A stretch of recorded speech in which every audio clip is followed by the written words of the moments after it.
Halo Sobat CPNS, buat teman-teman yang ingin membahas soal SKB pengelola pengadaan barang jasa pemerintah, silakan tekan tombol subscribe-nya serta bunyikan loncengnya agar teman-teman dapat informasi video terbaru dari saya. Kali ini kita akan membahas lanjutan soal tentang pengelolaan pengadaan barang jasa pemerintah bagian kedua. Ada 25 soal yang akan kita bahas pada kali ini. Di deskripsi telah saya lampirkan link Google Form-nya. Silakan teman-teman untuk mengerjakannya terlebih dahulu. Baik, kita langsung ke soal yang pertama. Berikut ini contoh penyebab prakualifikasi gagal dan tindak lanjutnya adalah penyampaian dokumen kualifikasi ulang antara lain: A. Indikasi terjadi persengkongkolan. B. Terjadi gangguan pada aplikasi SPSE. C. Tidak ada peserta yang menyampaikan dokumen kualifikasi. D. Jumlah peserta yang lulus prakualifikasi kurang dari 3 peserta. Dan E. Kecurangan dalam pengumuman. Untuk menjawab soal nomor 1 ini, kita bisa lihat kata kuncinya di sini, yaitu penyebab prakualifikasi gagal dan tindak lanjutnya apa. Mari kita lihat di Perlem LKPP nomor 9 tahun 2018 lampiran 411J, ada tabel prakualifikasi gagal, ada contoh penyebab prakualifikasi gagal dan tindak lanjutnya. Untuk tindak lanjut penyampaian dokumen kualifikasi ulang, ada 2 contoh penyebabnya, yaitu yang pertama, terjadi gangguan pada aplikasi SPSE dan kesalahan dokumen kualifikasi dari Pokja pemilihan. Jadi di sini jawaban yang benar yaitu yang B, terjadi gangguan pada aplikasi SPSE, menjawabkan tindak lanjutnya adalah penyampaian dokumen kualifikasi ulang. Lanjut soal nomor yang kedua.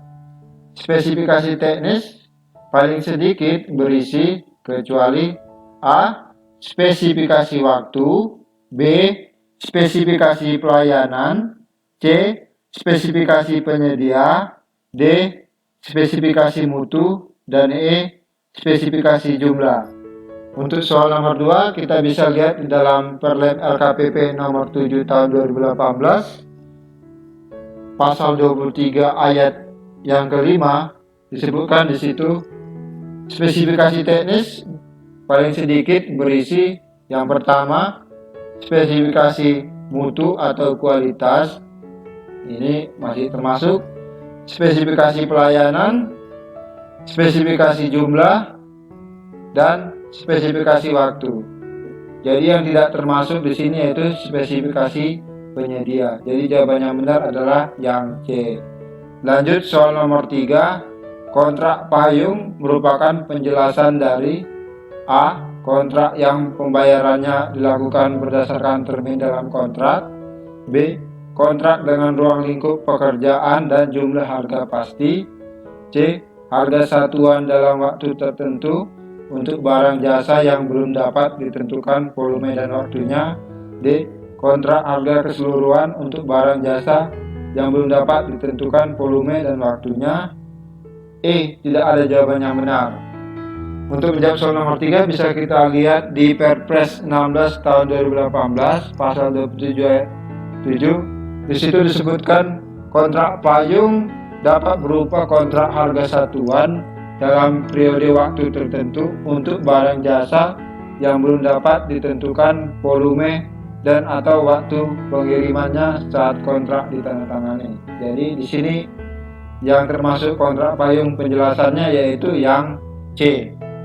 Lanjut soal nomor 4. PJPHP atau PPHP melakukan pemeriksaan administrasi proses pengadaan barang jasa sejak perencanaan sampai dengan serah terima hasil pekerjaan, meliputi kecuali A. Dokumen persiapan pengadaan. B. Surat penetapan Pokja pemilihan. C. RUP atau sirup. D. Dokumen pemilihan penyedia. Dan E. dokumen serah terima hasil pekerjaan. Untuk menjawab soal nomor 4 ini, bisa kita lihat di dalam Perlem LKPP nomor 9 tahun 2018 pada bagian 81H.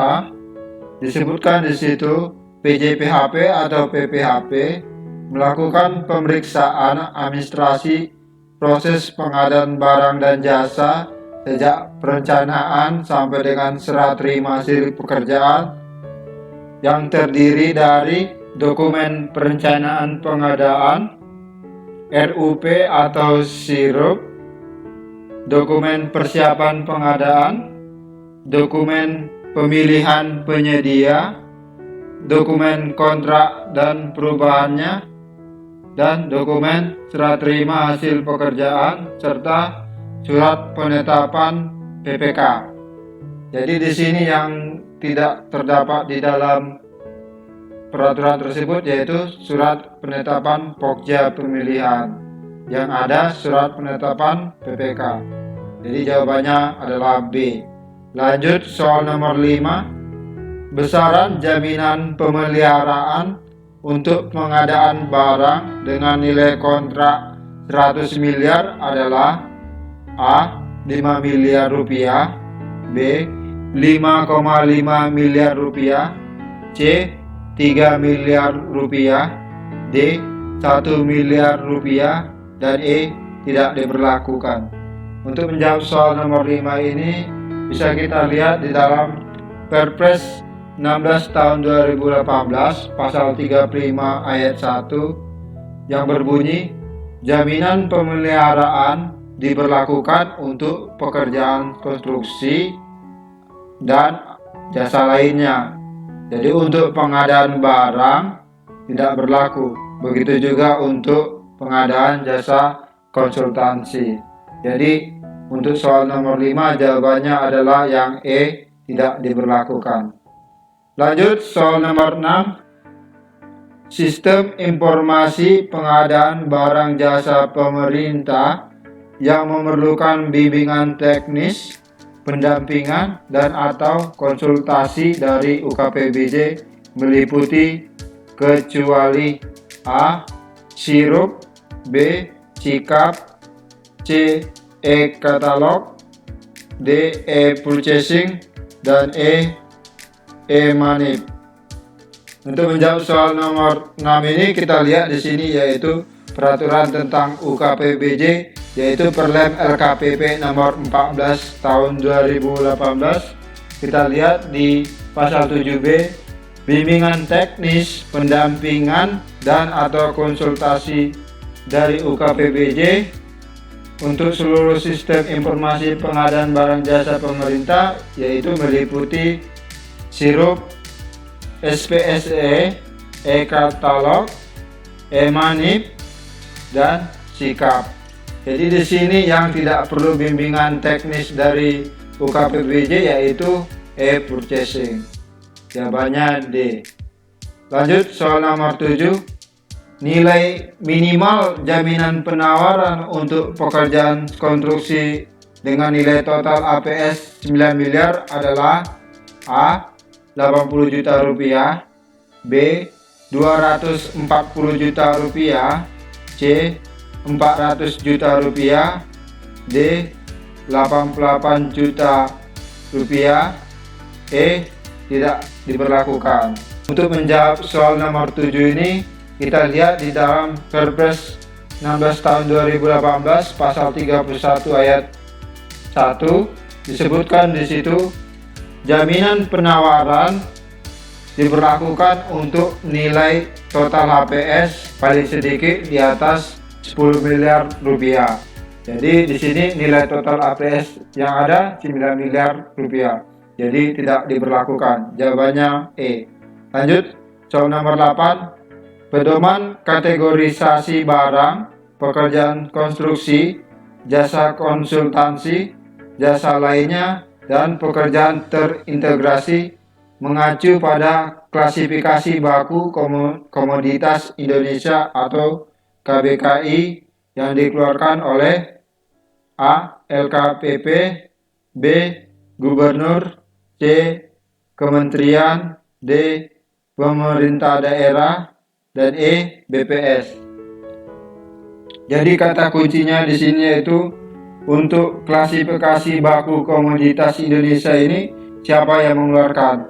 Bisa kita lihat di dalam Perlem LKPP nomor 7 tahun 2018 disebutkan bahwa pedoman kategorisasi barang, pekerjaan konstruksi, jasa konsultansi, dan jasa lainnya, dan pekerjaan terintegrasi mengacu pada klasifikasi baku komoditas Indonesia atau KBKI yang dikeluarkan oleh Badan Pusat Statistik atau BPS. Jadi jawaban yang benar yaitu yang E, BPS.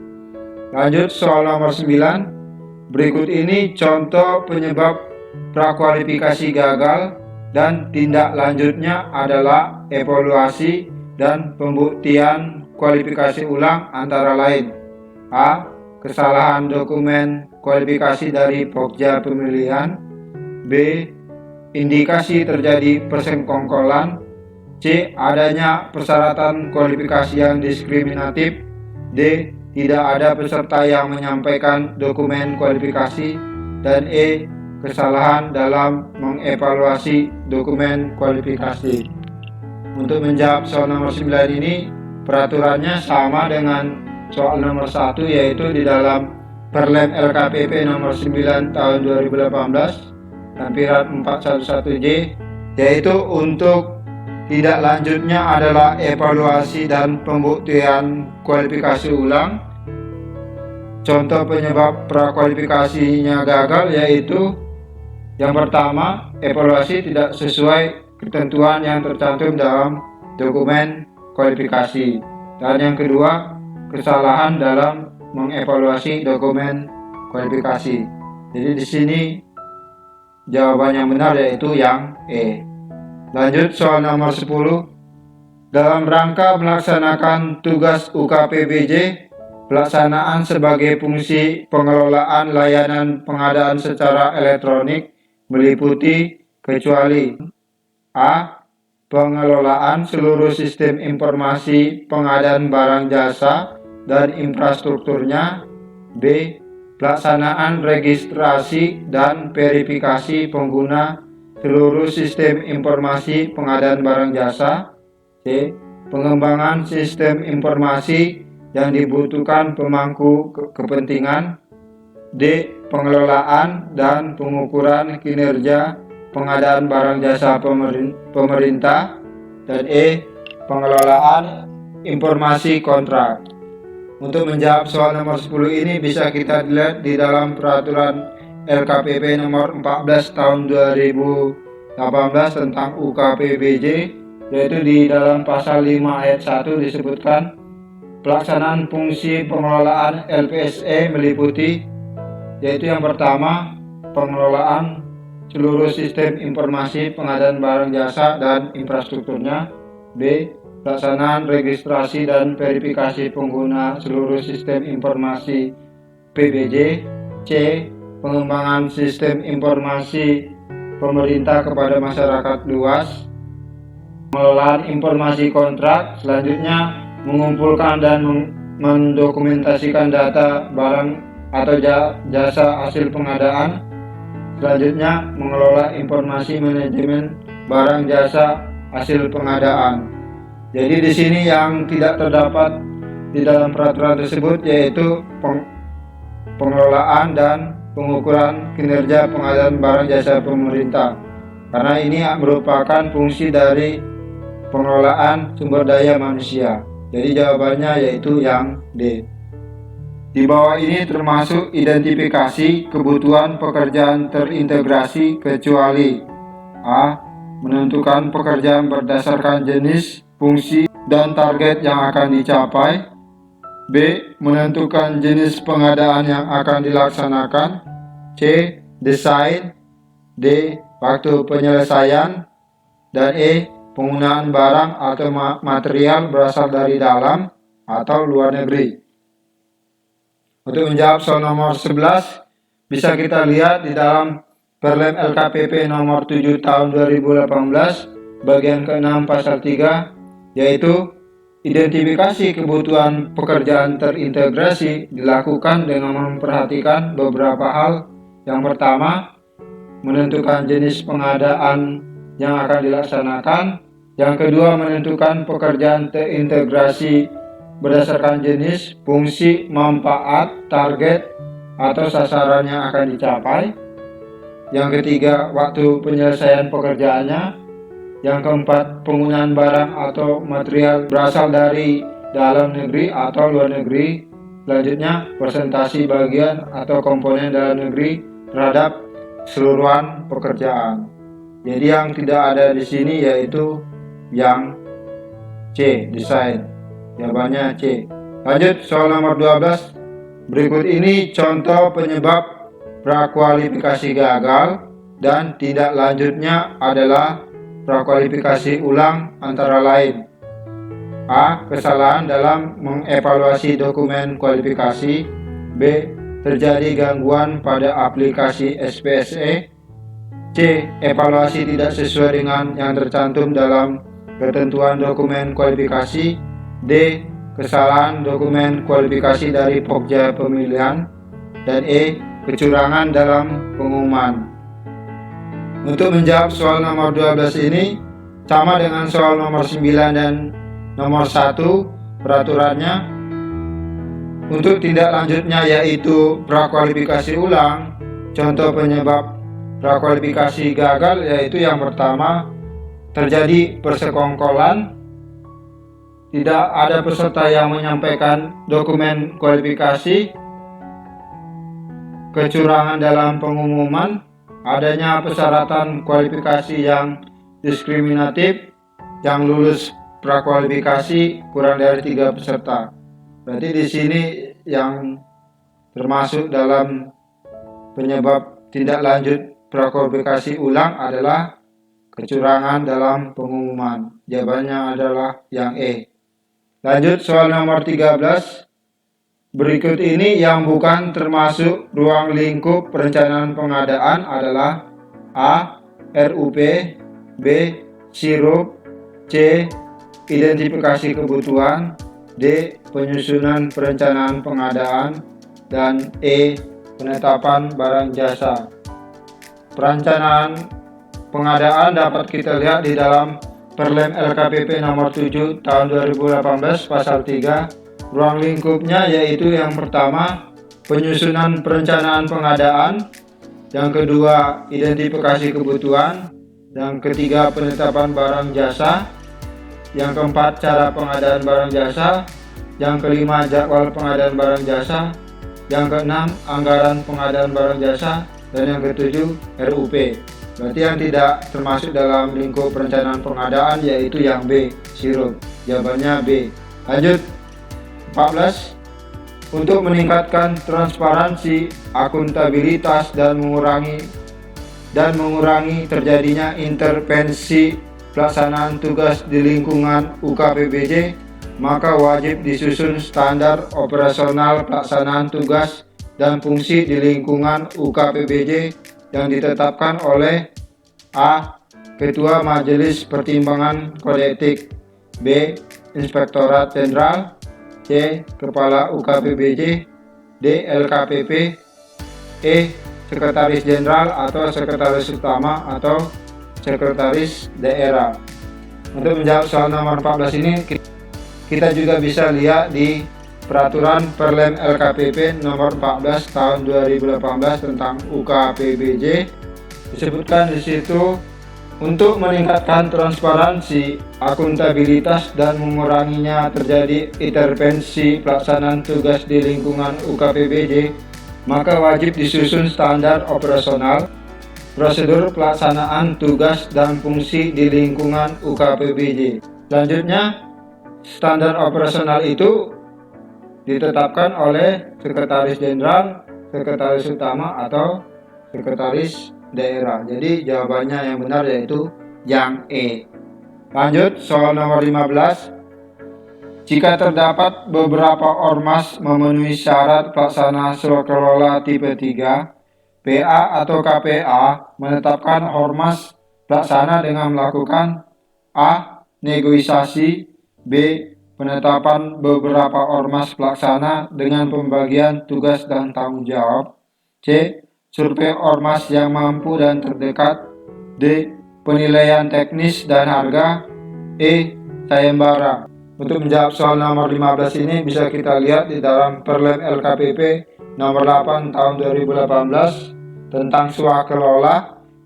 Disebutkan di situ pada lampiran bagian 23C, PA atau KPA menyampaikan permintaan kesediaan kepada ormas untuk melaksanakan swakelola. Dalam hal terdapat lebih dari satu ormas yang dinilai mampu untuk melaksanakan pengadaan barang jasa melalui swakelola tipe 3, PA atau KPA dapat melakukan proses pemilihan melalui mekanisme sayembara. Jadi jawaban yang benar yaitu yang E, sayembara. Lanjut soal nomor 16. Berikut ini yang bukan merupakan kriteria minimal dari sifat jaminan pengadaan barang atau jasa antara lain: A. Penyelesaian klaim cukup dari surat pernyataan PPK bahwa penyedia wan prestasi. B. Persengketaan penyedia dengan penjamin tidak menunda pembayaran klaim. C.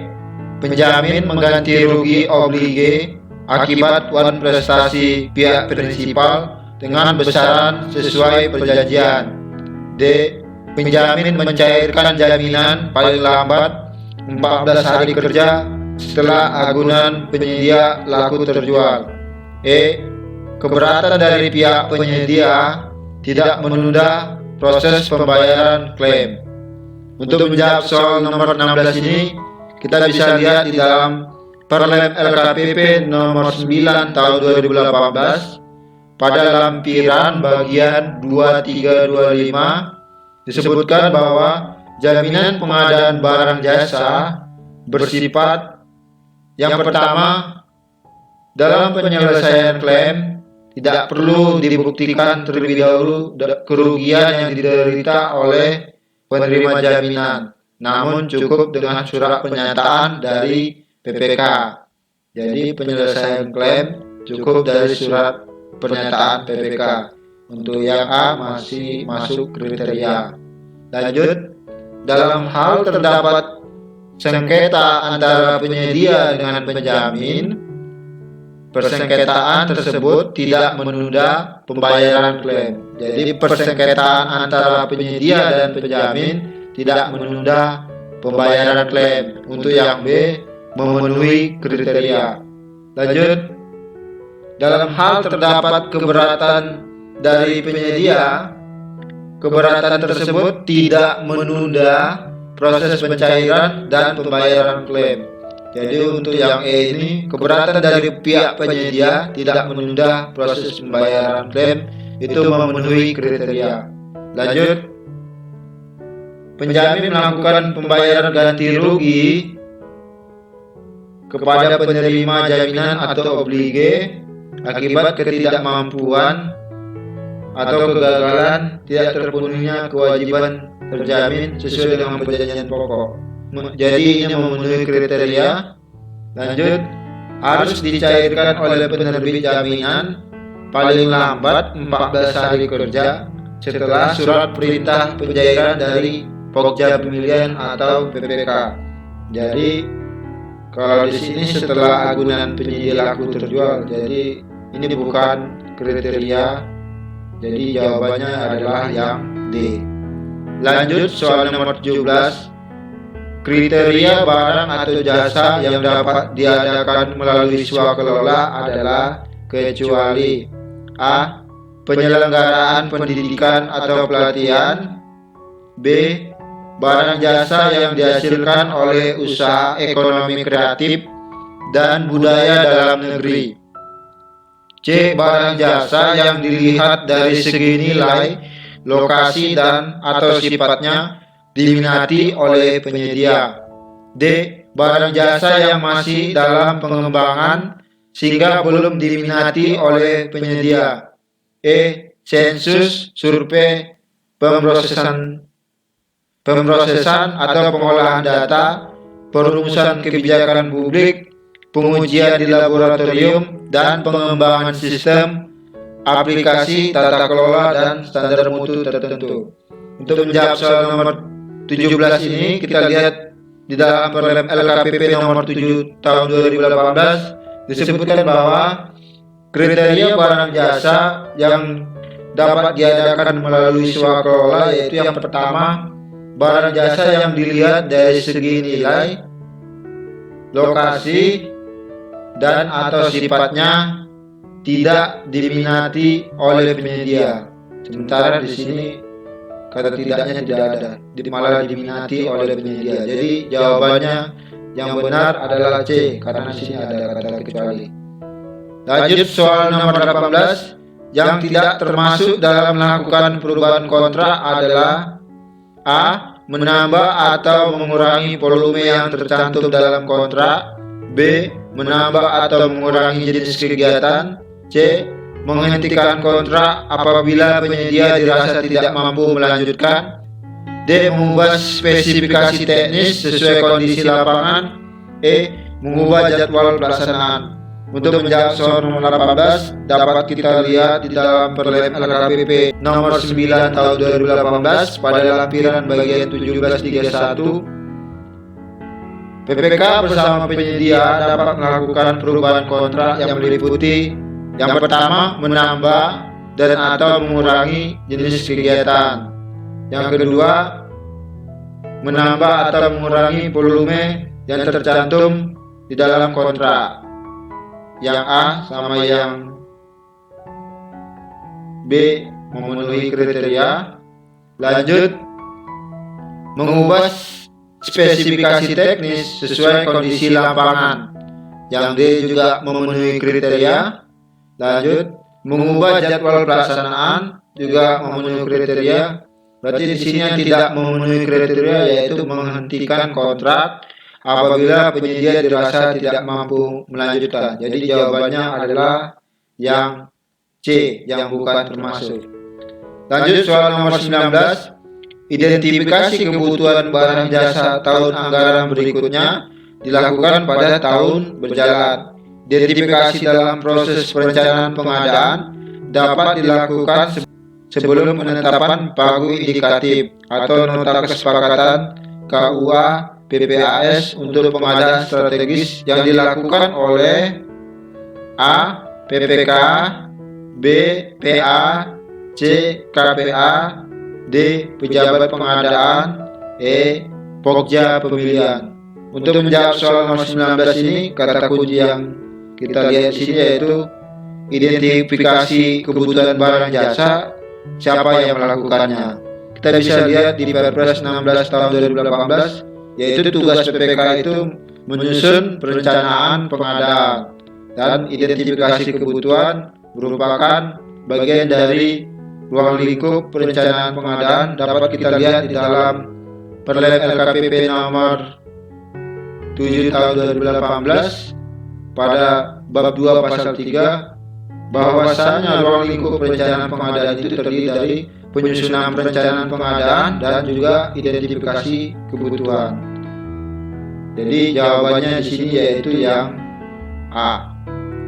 Lanjut soal nomor 20. Jaminan sangga banding pada pengadaan pembangunan GOR dengan nilai pagu anggaran 20 miliar dan nilai total APS 15 miliar rupiah, yaitu sebesar ditujukan kepada dengan masa berlaku namun apabila sangga tidak diterima maka mencairkan jaminan sangga banding. A. 165 juta rupiah garis penghubung UKPBJ garis penghubung 14 hari kerja garis penghubung UKPBJ. B. 165 juta rupiah garis penghubung Pokja pemilihan garis penghubung 30 hari kalender garis penghubung UKPBJ. C. 200 juta rupiah garis penghubung Pokja pemilihan garis penghubung 30 hari kerja garis penghubung PA atau KPA. D. 150 juta rupiah garis penghubung PPK garis penghubung 28 hari kerja garis penghubung UKPBJ. 150 juta rupiah, garis penghubung Pokja pemilihan, garis penghubung 30 hari kalender, garis penghubung UKPBJ. Untuk menjawab soal nomor 20 ini dapat kita lihat di dalam Perlem LKPP nomor 9 tahun 2018 pada lampiran bagian 4214B tertulis di situ penyangga banding harus menyerahkan jaminan sangga banding yang ditujukan kepada Pokja pemilihan.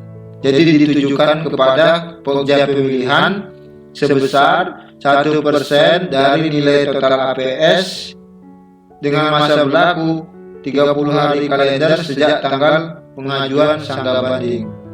Coba kita cari nilai 1% dari nilai total APS.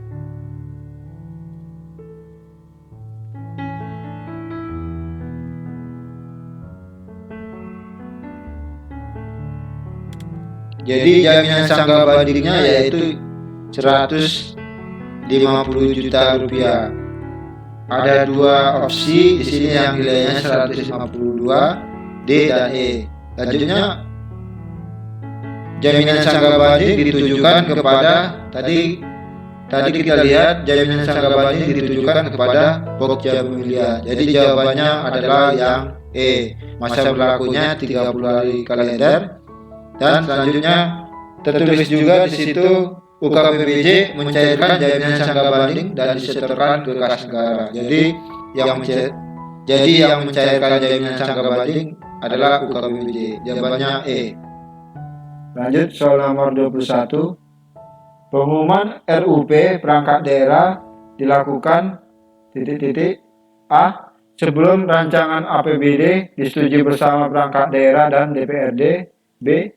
Setelah rancangan Perda tentang APBD disetujui bersama oleh pemerintah daerah dan DPRD. C. Berbarengan dengan penyusunan APBD. D. Setelah rancangan APBD sebelum disetujui DPRD. E. Tidak ada jawaban yang benar. Ini jawabannya yaitu yang B ya. Setelah rancangan peraturan daerah tentang APBD disetujui bersama oleh pemerintah daerah dan DPRD. Bisa kita lihat di Perpres 19 tahun 2018 pasal 22 ayat 2 disebutkan bahwa pengumuman RUP perangkat daerah dilakukan setelah rancangan Perda tentang APBD disetujui oleh pemerintah daerah dan DPRD. Lanjut soal nomor 22. Pada paket pengadaan pembangunan laboratorium dengan nilai pagu anggaran 15 miliar rupiah dan nilai total APS 12 miliar rupiah, jaminan penawaran ditetapkan sebesar 2,5%. Maka penyedia wajib menyerahkan jaminan penawaran sebesar ... dan jaminan disampaikan dan diterima A. 330 juta garis penghubung Pokja pemilihan. B. 375 juta garis penghubung pejabat pengadaan. C. 330 juta garis penghubung UKPBJ. D. 300 juta rupiah garis penghubung UKPBJ. E. 300 juta rupiah garis penghubung PA atau KPA. Untuk menjawab soal nomor 22 ini bisa kita lihat di dalam Perlem LKPP nomor 9 tahun 2018 pada bagian 425 disebutkan jaminan penawaran disampaikan secara langsung melalui pos atau jasa pengiriman dan diterima UKPBJ 1 hari sebelum batas akhir penyampaian penawaran dan paling lambat 1 jam sebelum batas akhir penyampaian penawaran. Jadi jaminan asli ini diterima oleh UKPBJ. Nah sekarang besar jaminan penawarannya yaitu 2,5% dari nilai total APS. Tinggal kita hitung 2,5%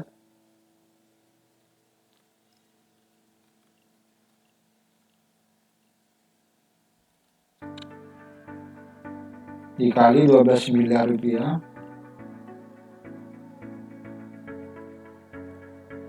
Jadi jaminan penawarannya yaitu sebesar 300 juta rupiah dan diterima oleh UKPBJ. Jawabannya adalah D.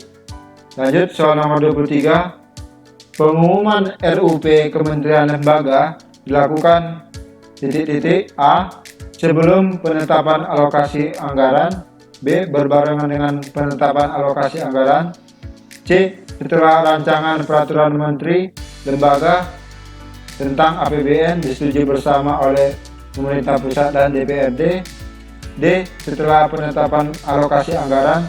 Dan E. Sebelum penetapan pagu indikatif. Jawabannya yang D ya, setelah penetapan alokasi anggaran. Dapat kita lihat di dalam Perpres 16/2018 pasal 22 ayat 1. Lanjut, soal nomor 24. Salah satu persyaratan kualifikasi teknis penyedia jasa konsultansi adalah memiliki pengalaman mengerjakan pekerjaan sejenis dalam kurun 10 tahun terakhir dengan nilai pekerjaan tertinggi paling kurang sama dengan titik-titik nilai total APS atau pagu anggaran. A. 50%, B. 75%, C. 80%, D. 90%, E. 100%. Untuk syarat kualifikasi teknis jasa konsultasi dapat kita lihat di dalam Perlem LKPP nomor 9 tahun 2018. Disebutkan di situ syarat kualifikasi teknis jasa konsultasi badan usaha yaitu nilai pekerjaan sejenis tertinggi dalam kurun waktu 10 tahun terakhir paling kurang sama dengan 50% dari nilai total APS atau pagu anggaran. Jadi jawaban yang benar yaitu yang A. Lanjut, soal terakhir. Harga satuan timpang adalah harga satuan penawaran yang melebihi titik-titik dari harga satuan APS setelah dilakukan koreksi. A. 100%, B. 105%, C. 110%, D. 115%, dan E. 120%. Untuk menjawab soal terakhir ini kita lihat di dalam Perlem LKPP nomor 9 tahun 2018 lampiran bagian 2328 disebutkan di situ harga satuan timpang adalah harga satuan penawaran yang melebihi 110% dari harga satuan APS setelah dilakukan koreksi. Jadi jawaban yang benar yaitu C. Oke teman-teman, kita telah menyelesaikan 25 soal pengelolaan pengadaan barang jasa pemerintah bagian kedua ini.